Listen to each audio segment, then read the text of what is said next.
मंडळी, आज मी बनवत आहे बांगडा मच्छी फ्राय. तर इथे 4 बांगडे घेतले, त्याला चिरा मारून आणलेल्या होत्या. आता ते स्वच्छ धुवून घ्यायचे, क्लीन करून घ्यायचे. आता एका बाउलमध्ये हे मच्छी टाकायचे, त्यावर चवीप्रमाणे मीठ टाकायचं, अर्धा चमचा हळद टाकायची, 1 चमचा लाल मिरची पावडर टाकायची, पाव चमचा यावर मच्छी मसाला किंवा काळा मसाला टाकायचा, 1 चमचा आलं लसूणची पेस्ट टाकायची, कोकम आगळ टाकायचं 2 चमचे किंवा लिंबाचा रस टाकायचा आणि हे सगळं लावून मच्छीला मस्त अर्धा तास मॅरिनेट करून घ्यायचं आहे. आता इथे एका ताटामध्ये मी 1 वाटी रवा घेते आणि अर्धी वाटी तांदळाचं पीठ घेते. त्यामध्ये चवीप्रमाणे मीठ टाकायचं, अर्धा चमचा ते 1 चमचा लाल मिरची पावडर टाकायची, चिवडा मसाला असेल तर तो टाकायचा. हे सगळं छान मिक्स करून घ्यायचं आणि आता आपल्याला मच्छीला हे सगळं कोट करून घ्यायचं आहे, छान असं लावून घ्यायचं आहे.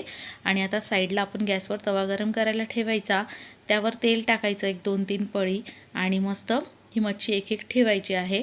तर अशी तवा मच्छी फ्राय आपण करून घ्यायची आहे. खूप छान दोन्ही बाजूने कुरकुरीत होईपर्यंत शेकून घ्यायची आहे. अशा सगळ्या मच्छ्या मी मस्त कुरकुरीत शेकून घेते, फ्राय करून घेते आणि मस्त कमी तेलात अशी ही बांगडा मच्छी फ्राय तयार होते.